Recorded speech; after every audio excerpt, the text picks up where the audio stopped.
आणि या क्षणीची एक ब्रेकिंग न्यूज आहे। राज ठाकरे मातोश्रीवरती दाखल झाले आहेत।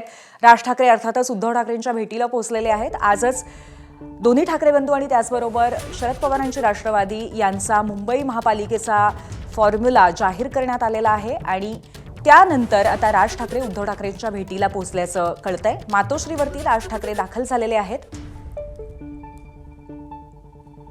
मुंबई महापालिकेमध्ये शरद पवारांच्या राष्ट्रवादीला 11 जागा, त्याचबरोबर राज ठाकरे यांच्या मनसे पक्षाला 53 जागा आणि उरलेल्या जागा उद्धव ठाकरेंच्या शिवसेनेकडे असणार आहेत आणि हे तीन पक्ष मिळून युती बांधत महापालिका मुंबईची लढणार आहेत। आणि आपण ही दृश्य बघतोय, राज ठाकरे मातोश्रीवरती दाखल झालेले आहेत। मुंबई महापालिकेची लढत ही दोन्ही ठाकरे बंधूंसाठी अतिशय महत्त्वाची असणार आहे आणि याच पार्श्वभूमीवर आता सातत्याने होत असलेल्या भेटीगाठींमध्ये वाढही होताना दिसतेय।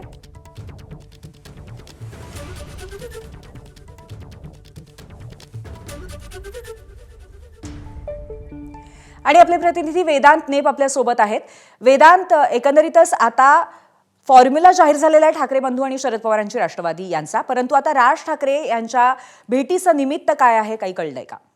जी माहिती मिळते त्यामध्ये पुढील रणनीती आपण जर बघितलं तर आधी जागा वाटपाचा फॉर्म्युला, उमेदवार नेमके कोण द्यायचे या सगळ्या संदर्भात त्यांच्या नेत्यांची चर्चा झाल्या आणि आपण बघितलं तर याआधी पत्रकार परिषदेला दोन बंधू एकत्र पाहायला मिळाले होते आणि त्यानंतर आता पुढचा जो टप्पा असणार आहे तो म्हणजे प्रचाराचा। त्यामुळे प्रचारात नेमके कोणते मुद्दे घ्यायचे किंवा प्रचारासाठी दोन बंधू ह्या संयुक्त सभा सुद्धा घेणार आहेत 6 ते 7 ठिकाणी आणि या सगळ्याची रणनीती ठरवावी लागणार आहे। त्याशिवाय पुढचे 3 दिवस हे अत्यंत महत्त्वाचे आहेत, कारण आज आपण बघितलं अनेक ठिकाणी नाराजी नाट्य आपल्याला मुंबई असेल आणि इतर महापालिकांमध्ये पाहायला मिळालं। त्यामुळे ही नाराजी शांत करण्यासाठी किंवा या जे बंडखोर जे आहेत दोन्ही पक्षातले त्यांना अर्ज मागे घेण्यासाठी नेमकं काय करावं याची सुद्धा रणनीती या दोन नेत्यांमध्ये आपल्याला चर्चा करताना पाहायला मिळू शकते। कारण आपण बघितलं आज सुद्धा असे काही विभाग होते, असे काही प्रभाग होते ज्या ठिकाणी एकपेक्षा अनेक उमेदवार हे इच्छुक होते आणि असं असताना अनेकांनी अपक्ष अर्ज भरलेले सुद्धा आपल्याला पाहायला मिळाले आणि त्यामुळे आता